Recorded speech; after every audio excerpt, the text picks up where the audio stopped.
Joining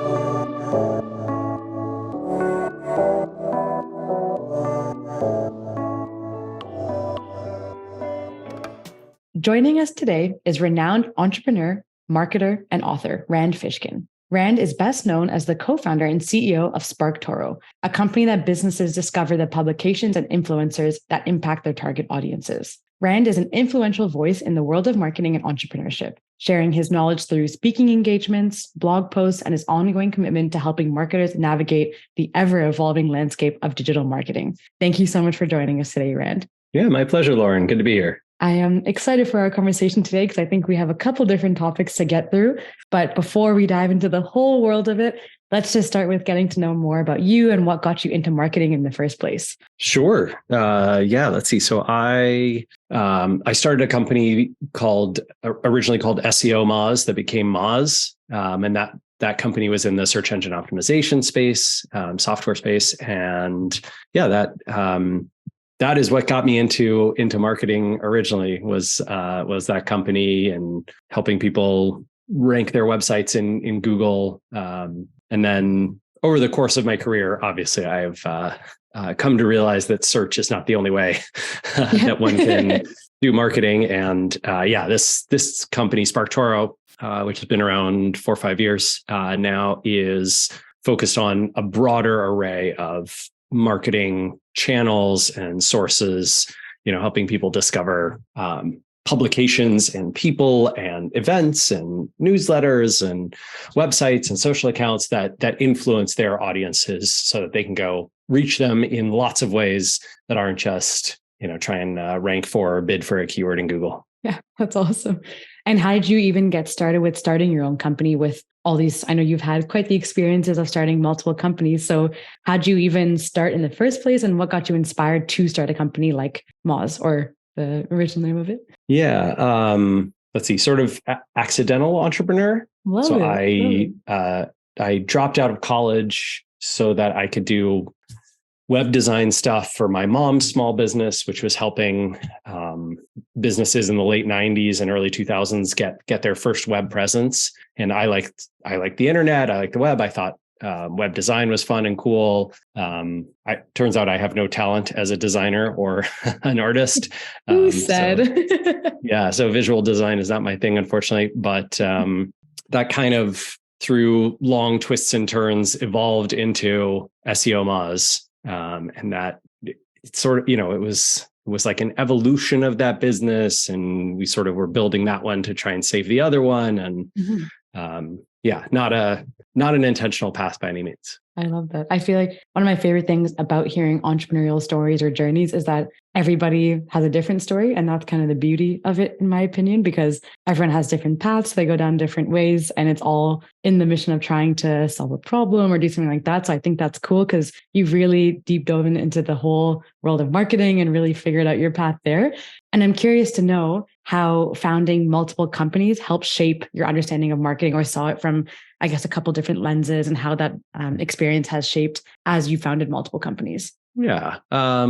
Let's see. I mean, I think it's just what we talked about a little earlier, right? Which is essentially this go deep in one aspect, which was very much Moz, and then sort of take a look around and realize that there's more to the universe than just one thing, and then broaden your horizons. I think especially helping lots of other companies. So, as a advisor or board member or an investor, or, I've done lots of participating in events or startup accelerators, or organizing conferences, those kinds of things. Even just helping people who write in on email and say hey, I'm trying to use SparkToro to do this, or 10 years ago, I'm trying to use Moz to do this. And then realizing I don't think the thing we do can solve your problem. Right. And so, that breadth of understanding and humility comes with it. I love that. And so with SparkToro,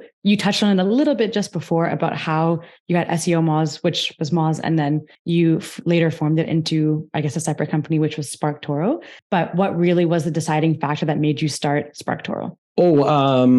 Yeah. So let's see. For folks who don't know, I was the founder and CEO at Moz for a long time. Sort of 2003 to 2014. Right. And then I stepped down from the CEO role. We had raised several rounds of venture capital, had a fairly sizable team and lots of customers and revenue.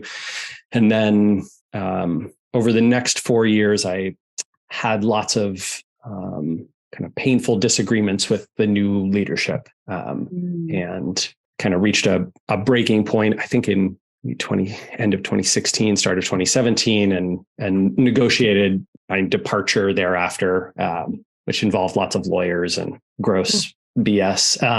So yeah, that was no fun. It's the not so pretty stuff. Yeah, not great. So I started SparkToro about 12 hours after I left Moz. No way. And I did that because I think I needed to prove to myself and a small group of people who I felt like didn't trust me, at that previous company, that I could do this again, right? Mm-hmm.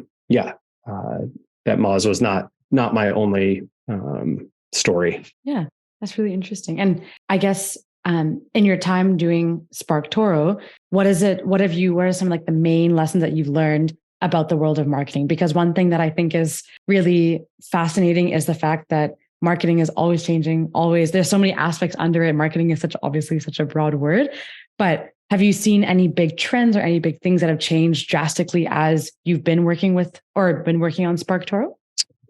Sure. Yeah, absolutely. Gosh, let's see. So I think one of the first kind of big pieces of research that I did at SparkToro was around the rise in zero-click searches in Google. So this is essentially, over the past decade, but especially strong over the last 5-6 years, Google has been presenting searchers with what they call instant answers. Yeah. Right. So you search Google for how old is Keanu Reeves, and they'll just tell you. Right. Like you don't have to click on a result. You don't have to go visit a website. And of course, that answer is not, that's not Google doing research and sort of producing their own content. They're just scraping it from your websites. Right. And then aggregating that and giving you an answer. I think, many folks fear with generative AI that this is going to become even more of a thing. But honestly, it's been happening so much already. I don't know that the generative AI stuff is going to accelerate it all that massively. Like it's just such a huge part of it. So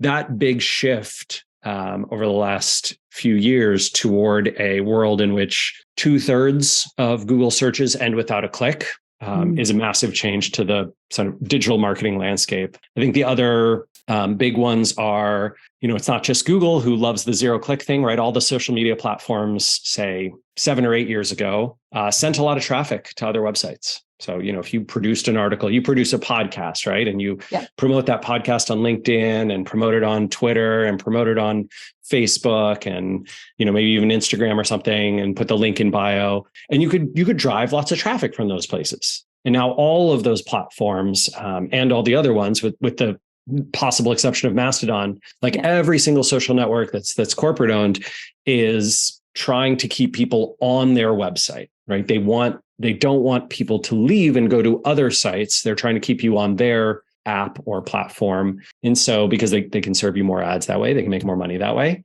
And so the rise of zero-click content has become universal, sort of coined by my colleague Amanda Natividad. And what Amanda talks about is this hey, if you want to do well with a LinkedIn post, don't include a link. If you want to do well with a Twitter post, don't include a link. If you want to do well with a YouTube video, put it on YouTube, but then take a snippet of the clip and share that on your social channels, and then have, sort of this concept of maybe I'll reply to the tweet with another link after 6 hours and I'll drive a little bit of traffic. But the idea being that, essentially it's brand exposure and awareness and, audience building that happens on social, and then traffic driving happens after. So zero-click universe has become a massive thing over the last 5-6 years, really changed how digital marketing works. The other big change is on the advertising side, and that is, browser changes, right? Safari getting rid of third-party cookies. Chrome's about to ditch them next year. cookie windows have gotten way shorter, right? You can't have 90, 120 day cookies, all that kind of stuff that you used to be able to do.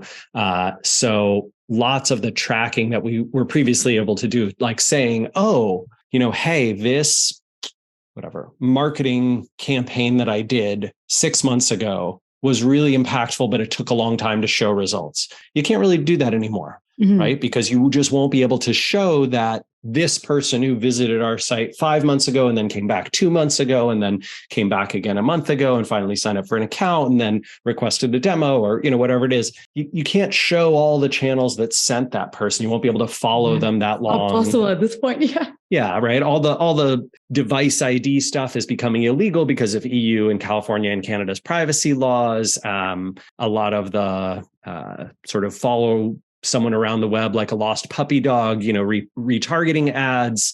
That concept is becoming more and more difficult to do. It's still possible with some ad platforms. You can still do some of it in Google. You'll probably still see some of it for a few more years, but it's getting much, much more difficult. And the ability to connect up anything except the same ad platform to the same ad platform's results is vanishing. So yeah, we're almost moving back to a world where either you are just going to throw money at big tech ad platforms and let them tell you, use their machine learning systems to tell you where to advertise and how much to spend and all that kind of stuff, what to target, or you're going to have to accept that you won't be able to attribute individual sales and purchases and conversions. And instead, you'll have to go to a world of measurement and sort of belief in the model's measurement. Like, oh, okay, we got lots of traffic, probably has to do with our podcast campaigns because we just started that, a few months ago. And I think we're seeing some traction. We can't prove that any visitors who converted came from the podcast campaign, but we're going to stick with it because, we're seeing lift and we're seeing the sort of vanity metrics rise and not a lot of marketers are going to do that. So I think it's going to be this is the whole intent, right? That Google and Facebook and Amazon and Apple are going to make a lot of money and not a lot of other people. What a nice bright future. Yeah, the future is monopolistic, right? I think until consumers and government sort of step in and decide like, wait a minute, I don't think monopoly power is a good thing.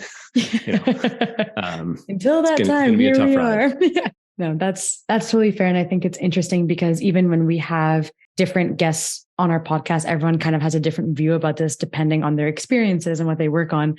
But I think you bring a very unique perspective from what you do with SparkToro and all the changes that you've seen and your obvious experience in the industry. But I also want to touch on a little bit about the book that you wrote, because I think it's interesting that you have such a strong balance between being an expert in the marketing world, as well as a lot of entrepreneurial experience. And so even selfishly myself, I would love to know more about your book because I love that it's called The Lost and Founder. I think that's incredible. And I would love to know more about it and how the process of writing helped you grow and understand the startup world even more as you were navigating these companies that you built. Okay. Yeah, let's see. Okay. So more about the book. And then, sorry, what was the second question? Yeah. So first question was more about the book and just what it is, especially for our listeners who can pick it up and have a read. And then the second part was, how did it help you understand more about the startup world? Because obviously things are changing constantly and just like what you described, but how did writing the book influence your growth and your understanding of the startup world? Okay. Yeah, let's see. So the Lost and Founder is, the subtitle is a painfully honest field guide to the startup world. And what it tries to do is use my journey, but then a bunch of other people's, sort of interviews and experiences with lots of other companies. And you'll see a bunch of those examples in the book to talk about kind of the odds of playing the VC-backed tech startup game and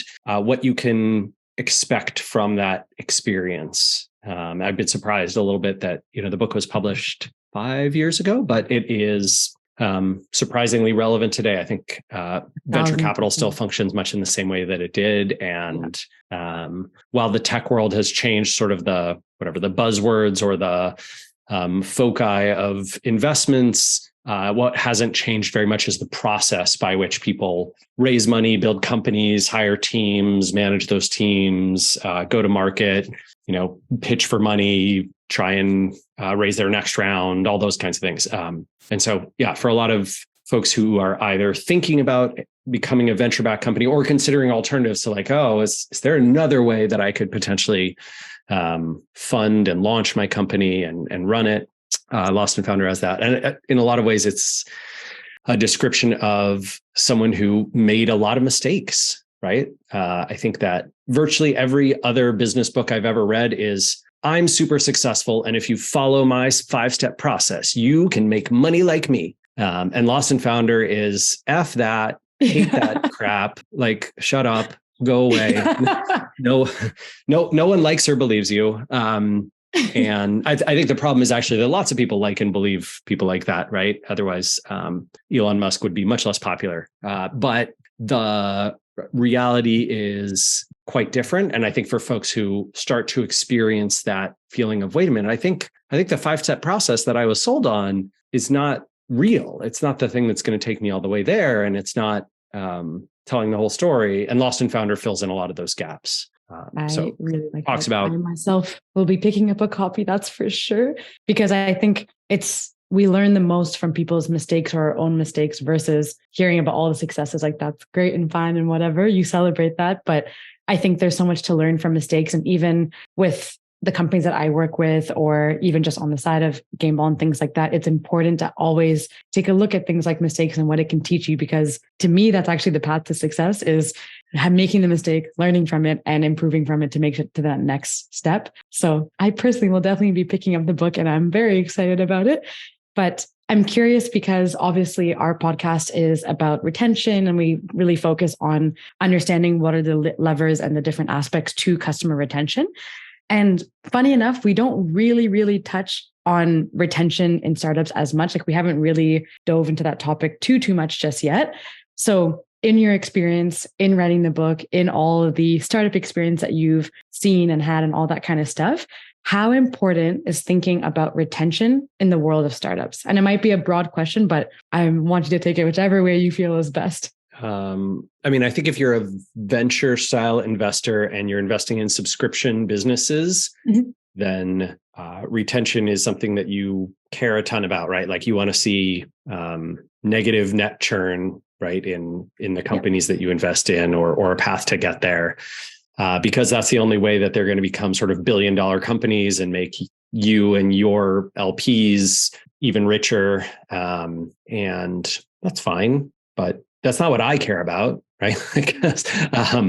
And I think that because sort of the billionaire capitalist class cares a lot about it, because it's kind of how they make their money. They've trained entrepreneurs to be very obsessed with it, and there are aspects of retention that are very important, right? So it is definitely true that if you have a higher retention business, it's often easier to scale that business over time. Not always, though. I think here's the very weird thing that people, for some reason, don't talk about in terms of retention, which is it tends to be the case that the higher your retention is, the more challenging and complex your sales process, your onboarding, your training, your customer service, your support, and your acquisition costs are. So all of those things are more challenging, more complex, more difficult, more expensive, require more people, require more structure.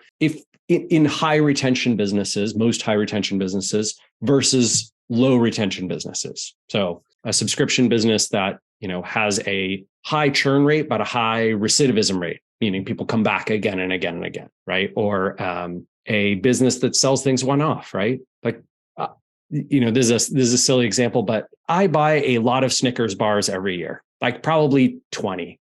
Maybe that's not a lot. Maybe that's maybe I'm somewhere in the mid sales thing for the Mars Corporation, right? Mars Bars Corporation in terms of Snickers bars. But like, Mars makes a lot of money. Louis Vuitton, Moet Hennessy, right? This is the world's like wealthiest company, right? LVMH, and they sell champagne and they sell clothing and fashion items and luxury goods. and there's no subscription, there's no retention. Someone buys a bottle of Hennessy cognac. Are they going to buy another one in the next 5 years? Maybe they might, but they might not. It's fine. Doesn't matter. You don't need them to be. You don't have to be a high retention, high subscription company. You can sell one thing one time, and if it delights people and they share it with their friends, and then some of those friends buy it, and then a few years later they buy something else from you, and you sell other things. That's all great too.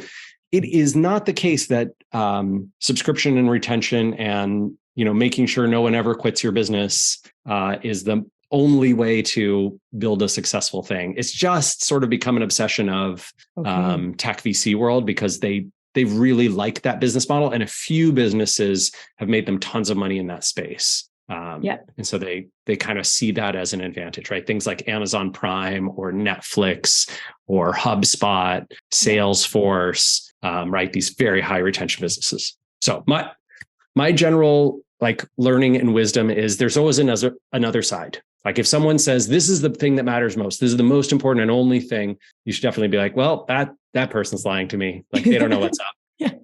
Everything is shades of gray. Everything is complex. And there is truth on all sides to it. So you can build a very exciting and interesting business with a low retention tech product. I know no one believes this, but it's true. Jaws are being picked up off the floor as we speak.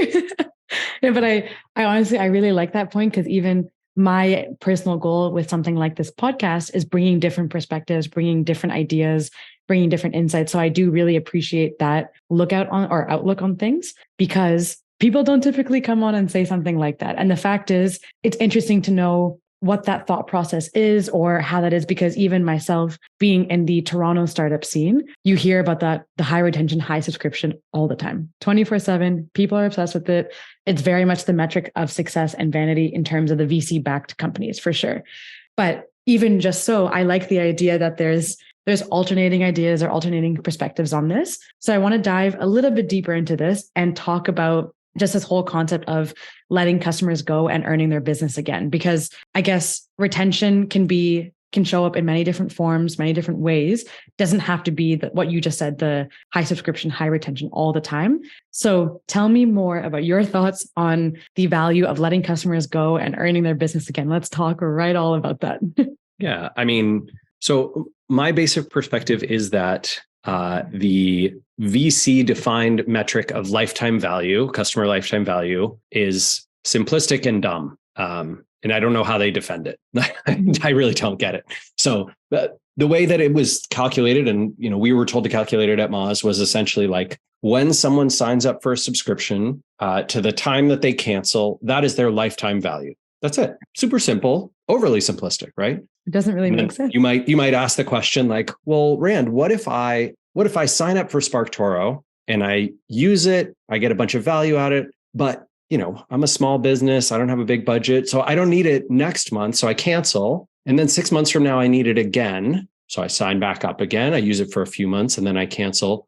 Was my customer lifetime value was I two different customers who had two different lifetime values? Or was I one customer? And if I had a good experience with it and I got value from it and I quit and I shared it with other people, does that count for anything? Mm-hmm. Like, is that a good thing? As opposed to, give an example, I would highly recommend that no one ever sign up for the New York Times. New York Times has a subscription, right? You can go to their website, and if you start trying to read your third article of the month or whatever, you'll get this paywall. I signed up for the New York Times maybe 5-6 years ago. And if you want to cancel your New York Times subscription, you have to call during the 3 hours that they are open on the East Coast, which is 9 to noon. So that's 6 to 9 a.m. Pacific. I was never awake at those times. So for literally like 18 months, Lauren, I wanted to call and cancel. And finally, I was in New York or Philadelphia or something.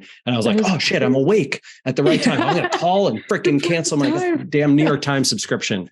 Like, it's about time. So they had done the thing to like make their subscription really sticky, right? But now in me, they have whatever you want to call it, an anti-influencer, right? Yeah. Like someone who hates them and thinks that their product is just crappy. And, they've done all the things to like lock me in, but I really hate that. I think people complain about this with everything from Netflix to Spotify to gym memberships, right? These businesses that essentially try and get their tendrils into you and then keep billing you no matter what. And like, oh, I'm sorry, your agreement with us says that you can't cancel until your renewal period. Oh, your renewal period ended 30 days ago. I'm sorry, you're going to have to keep paying us for another year. Like all that crap, right? All these things that businesses are trained to do because investors have told them retention's the thing that matters most. And I fundamentally disagree. I think lifetime value should absolutely represent over the lifetime of period that a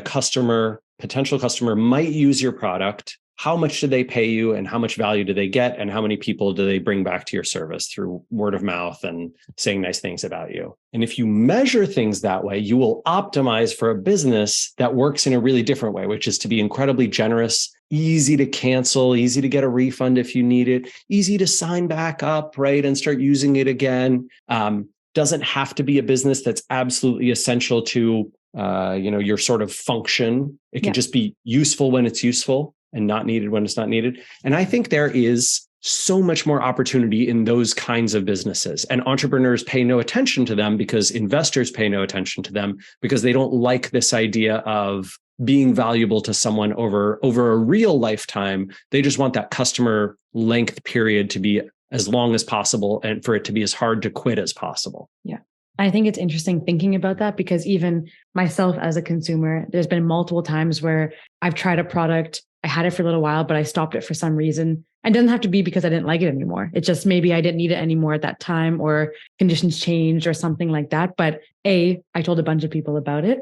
Actually, probably one of the best examples of that is certain items that you would be buying for living on campus at university. I'm only at university for 4 years, but I know so many people who are going into university or people who are there at the same time or whatever it may be, or people who do other degrees afterward and XYZ products who are good for me in the time of university. Even if I don't need it anymore, I'm happy to recommend it to somebody else.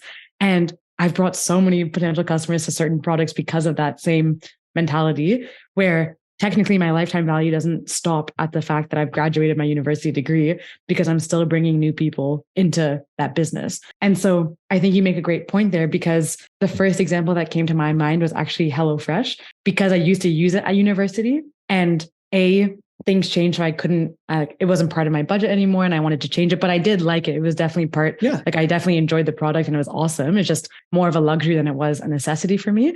And then I think I told at least like 10 to 15 people about it and they got the student discounts and they did whatever they needed to do. And then also when all of us graduated and all of us started getting full-time jobs and moving downtown and things like that, people start reconsidering that same product again because it makes sense.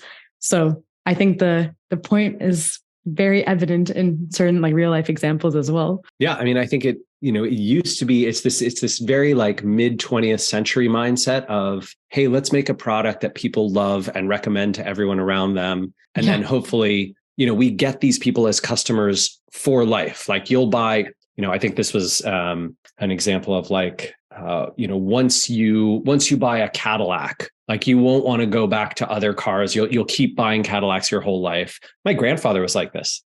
Bought a Cadillac sometime in the 1960s, loved that car, and basically never bought any other brand for kind of his whole life. Right.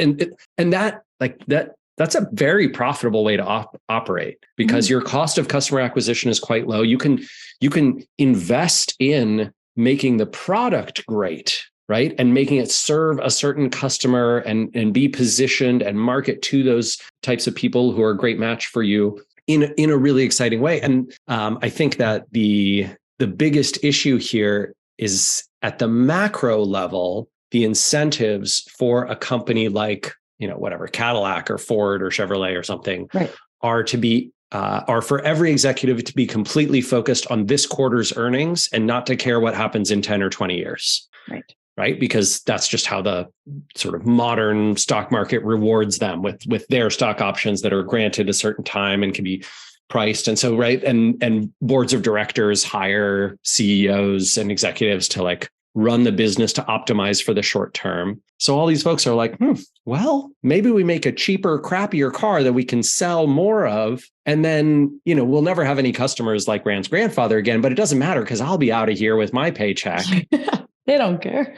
Right. And so this is what's been like kind of dripping down, when they talk about trickle down economics, this is the real thing that's been trickling down to businesses and consumers since sort of the Reagan administration changed rules around how capitalism works, right? And like how stock markets work and regulations, all that kind of stuff. And that philosophy has absolutely, for like the 0.01% of richest people on the planet, it's been great. Like they've gotten way richer. And for everybody else, not good. Anyway, but it's weird because like when you talk about this problem, I think a lot of entrepreneurs don't think that like this philosophically applies to them and they can't like see how the big picture is represented in the small picture. But this is a perfect example. If today you are thinking about like, I want to start a software business, or I want to start a subscription business, I want to start a business in the tech world, I want to go raise money, like you are going to be biased to optimize for all these things as opposed to this sort of like, let me build a really quality thing that's going to last for decades and, focus on craftsmanship and focus on earning customers long-term. Yeah. And you'll see this difference like really strongly if you get out of the United States, Canada, UK, and you go to a place like Italy or Japan, right? Which are two cultures where the focus is very much on craftsmanship. Like, don't touch Parmigiano Reggiano. Like it will never be owned. It'll never be owned by anyone but the family that owns it. Never, right? Like they're never going to sell. That's not it. And the producers, they take insane pride in the quality of the cheese that's produced. They would never sacrifice that for anything.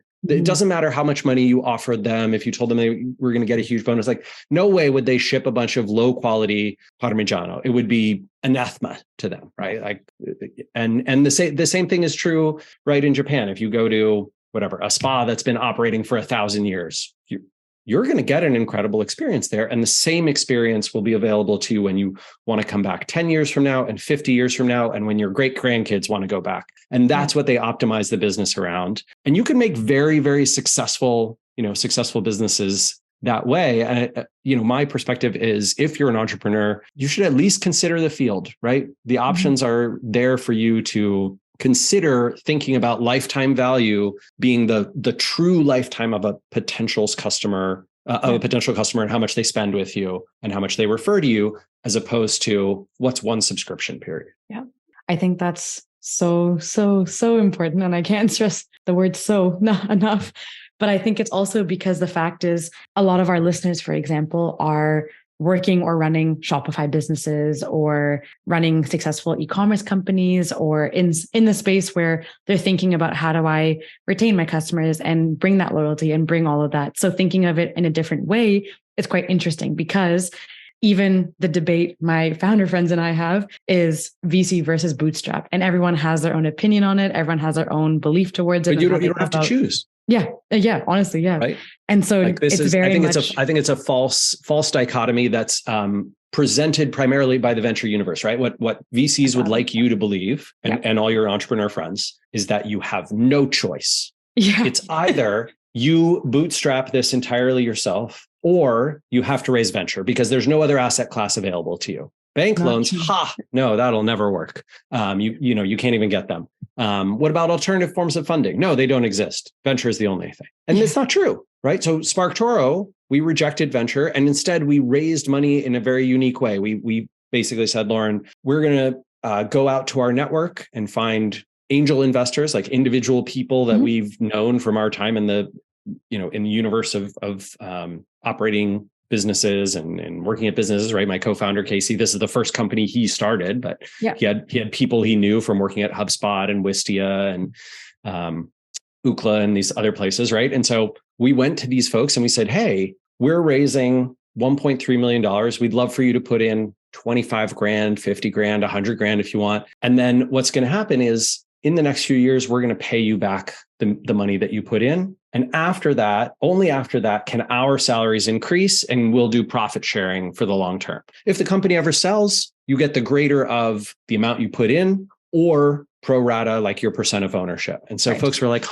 interesting. It's sort of like it's like a dividend stock instead of a growth stock, right? So like in the stock market, right? There's companies like Google where you they're never going to pay a dividend, but you buy at price A and you hope that price A plus $1 million is the price that you sell at. And then there's companies like, I don't know, whatever, 3M or something, right? Where the stock price is probably not going to fluctuate all that much, maybe a little, maybe you'll make some money on that. But mostly it's, I'm going to buy this stock for $7. It's going to pay me 5 cents every quarter. They're going to issue this. So I'm getting my return in dividend payments over the life that I hold the stock. And that's the SparkToro. And you can structure your own thing. We actually took our docs and open sourced them so that anyone can use the SparkToro funding docs. A few startups have, a few funds have, Tiny Seed Fund. Cool. Calm Capital has something quite similar to what SparkToro does.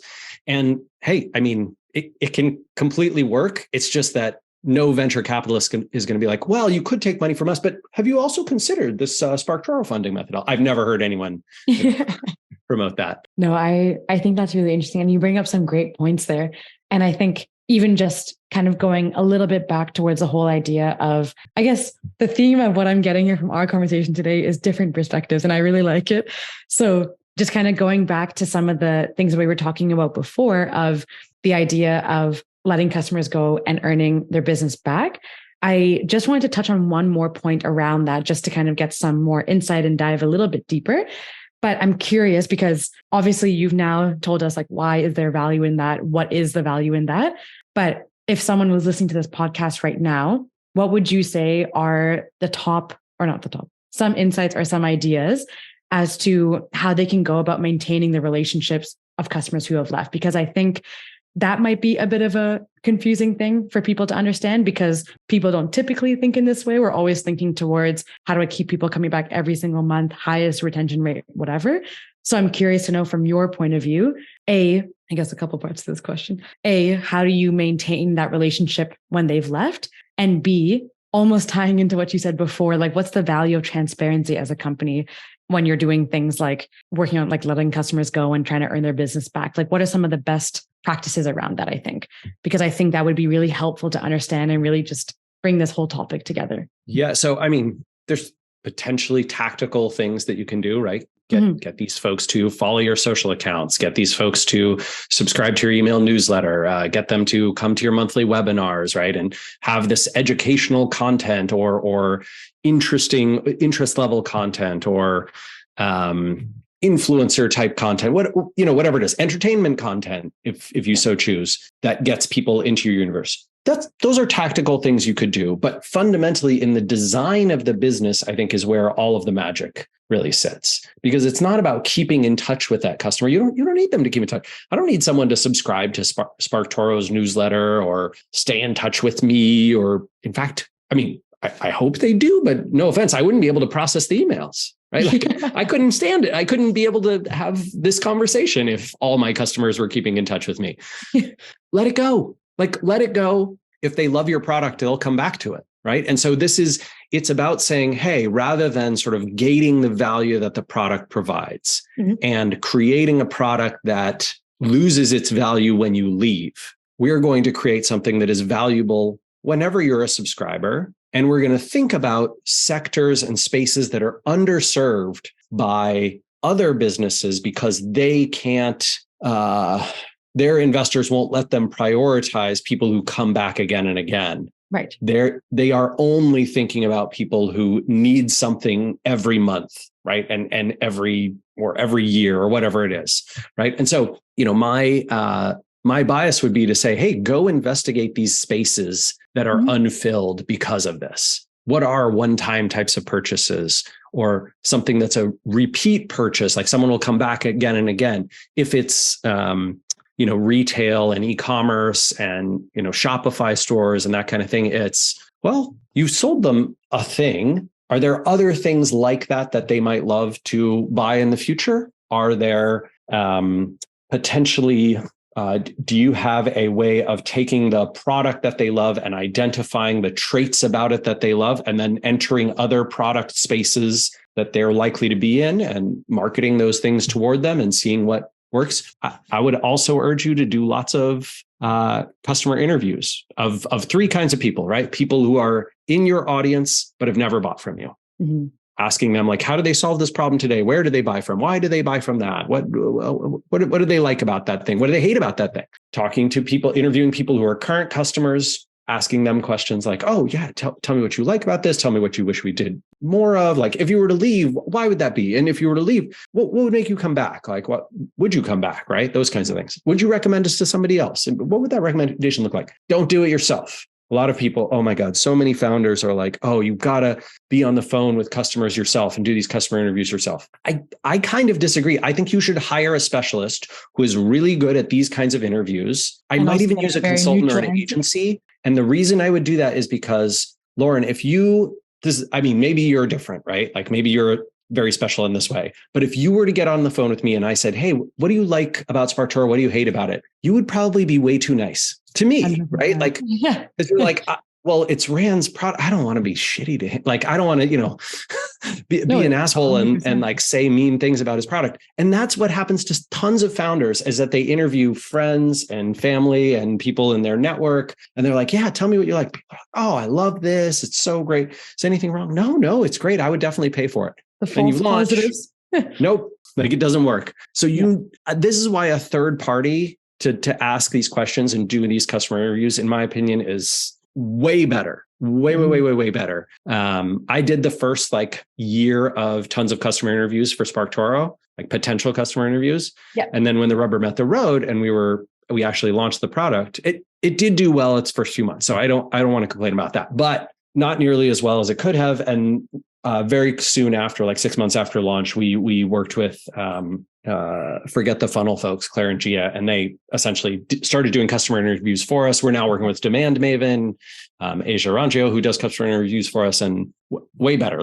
She gets such better results than I ever would on any call. Of course, yeah. So yeah, those are my bits of tactical advice. Think about the design of the business. Think about spaces that are unoccupied by other businesses because they're not willing to do this. Yeah. Have conversations with your customers, do research on them. Maybe think about having a third party do those interviews, because founders tend to get very kind responses, and you need the tough love too. No, I can definitely imagine that. Because also, even the fact is, when you're speaking to a founder, you know that they've poured their heart and soul into this product and they care so much, and it's honorable, but it also gets you the wrong answers when you're doing things like customer interviews to get feedback. So I think that's really interesting, but I really like all the topics you covered today. It's got my gears just thinking about so many different perspectives on things. And I think a lot of people will really enjoy just rethinking about their business, because I think it really does come down to the design of what you're saying, meaning how they go about operating the business. Because if you have a different lens on how you're going to operate the business, retention looks different, acquisition looks different, service looks different. Everything comes out differently that way, in my opinion. And so I'm personally also excited to go read your book, because I feel like I'll learn a lot. Just if this was any sample of that, I'm very excited to read the book. But I will end the conversation there so that people can really take that, digest, go get the book, and learn all the wonderful things that you had to say today. But before I let you go and end off this wonderful episode, we always end off on a really fun note, which is the lightning round. So 3 really quick questions just to get to know you better as a person and just your experiences, just to have a little bit of fun before we end the conversation. And then we'll end on one piece of advice and we'll be on our way. So with the lightning round questions, I have 3 quick ones, and just answer them first thing that comes to your mind. All right. So first question is, what is one skill or attribute that you believe has been vital to your success? Kindness. Nice. I like that. Right into the point. I believe it. Okay. Second question. Which movie franchise would you love to be in charge of the marketing for? This is a good question, I tell you. That is a great question. I'm going to say the Wes Anderson franchise. Okay. Very interesting. Why is that? I'm curious. I know I said one as quick as you can, but I'm curious to know why. Oh, sure. Yeah. I think any of the big name ones would require someone with a lot more, I'm going to say, broad foci, like they go after this, right? The Marvel movies or Harry Potter or whatever. They're just trying to maximize audience. But I think the Wes Anderson fan base is uniquely identifiable, and it's not focused on growth at all costs. He and that world of, all the actors who work for him work for scale for the minimum, SAG rates. right? So like whoever it is, right? Scarlett Johansson, when she does a Wes Anderson movie, she's getting paid, whatever it is, $500 a day or something, right? It's not like $60 million. So in any case, yeah, I think that's much more my world. I like indie, I like small, I like focused audiences. I think I'm good at marketing to that type of group. Okay, very cool. And last but not least, you and a plus one have been invited to a dinner party. Your plus one has to be someone from the marketing world. Who do you choose and why is that? There's so many lovely people in the marketing world. I'm sad I can only bring one person. So why it's a hard question. Lightning round. Yeah, I'm trying to think. Let's see. Who's a friend that I haven't seen in a long time who I would love to hang out with? Okay. Do you know Perna Verji? Perna, I think she just published a book, or she's just about to too. But she works at LinkedIn. She was at Microsoft for a long time. Name sounds she's sort of all things content and ad. And she has this book coming out, I think in about 3 months, called High Impact Content Marketing. Okay. Yeah. Anyway, I just pre-ordered it. Perna's been lovely to me my whole career, and so I would love to bring her to a dinner. That'd be super fun. Cool. Well, if she hears this by chance, then she knows you want to have dinner with her. So good to go. I mean, she knows I want to have dinner with her anyway. But the podcast will really just help solidify the plans. Exactly. Awesome. Okay. And last but not least, is there a piece of life or marketing advice that someone shared with you once that has always stayed with you? Yeah. So I have a friend, Dharmesh Shah, who's one of the co-founders at HubSpot, and Dharmesh and I became friends like kind of in the early days of HubSpot, like maybe a year into that business, and it was relatively early days of Moz as well. And Dharmesh told me like, hey, if you sort of get a chance to sell your first company, even if it's not for like the biggest amount, and if it's a life-changing amount of money, right? Like the first time you made $1 million or something like that, you should just take that deal, because life is long. You'll get a chance to start a lot of companies. You can do lots of things, but if you have that like nest egg and that security, it's really life-changing. Like having one success under your belt is really life-changing. And I think he was absolutely right.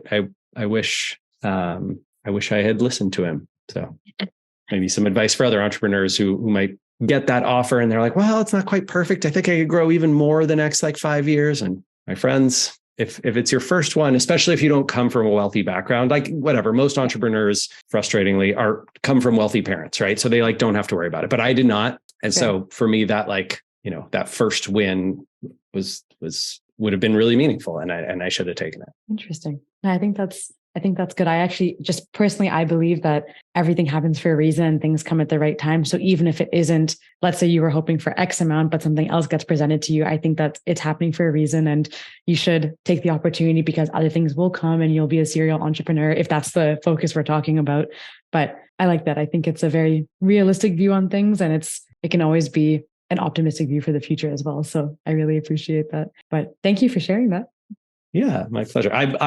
It's weird. I'm an optimist. I'm a long-term optimist, but a short-term pessimist. And so I kind of have this like, I don't believe that things happen for a reason. I think that people make good and bad decisions, and you can make very bad decisions. This is totally possible. And you will post hoc attempt to justify those bad decisions with, well, everything happens for a reason. And that phrase to me is like, oh no, wait. No. That's fair. To each their own. Some things definitely happen for a reason, right? Yeah. The universe tends on average to reward kindness with more kindness, right? Absolutely. And it tends to punish cruelty with more cruelty, right? Yeah. And unhappiness with more unhappiness. But on any given one thing, there's often in my experience at least, there's often a best decision you can make and a not best decision.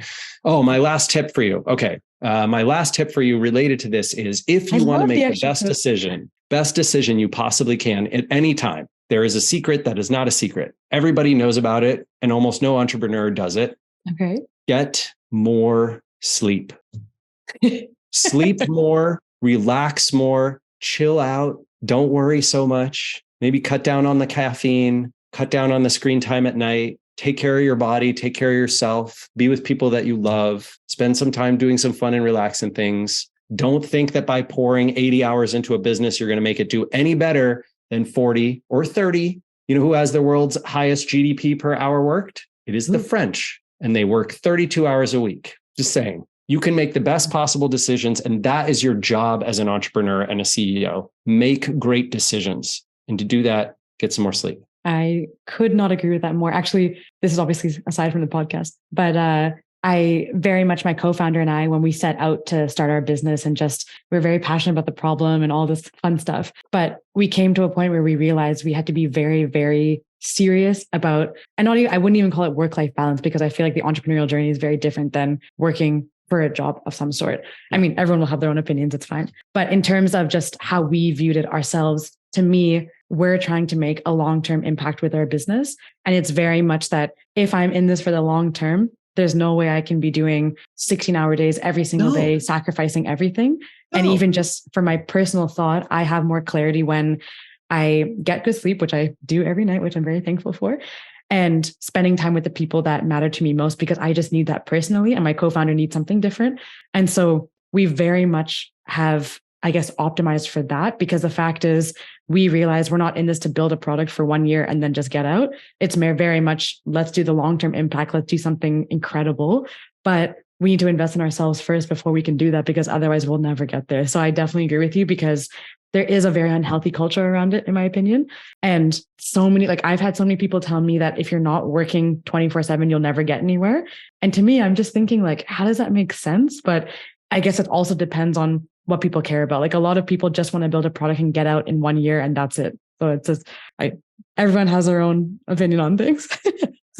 All right. I think the stats will show that short-termism and that focus on sort of burning yourself out really quick and making a shoddy, crappy company, that it does not tend to pay returns, right? There's a few lucky people in those fields, and then everybody else who's doing that points to them and says, see, that's the way you're supposed to do it. Not realizing and recognizing there's a lot of 25, 30, 40-year journeys that turn into these quite successful, the really successful things. And I like looking at business lists like a MailChimp or a Canva or a MailChimp is my favorite example. Atlassian, right? Where it's they didn't even raise venture capital at first. They spent their first 10, 12. Nope. Wow. So they didn't raise. So MailChimp's a great example of this. I think they raised capital in year 17 of the business. Yeah. Right.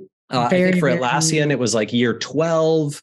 For SurveyMonkey, it was year 10. So these businesses grew, turned into something exciting after lots of, impressive long-term thinking and sustainable living. And then they decided to go off to the races or raise a bunch of money or whatever it is. But you can't point to those companies and say, see, you just got to move as fast as possible and break things.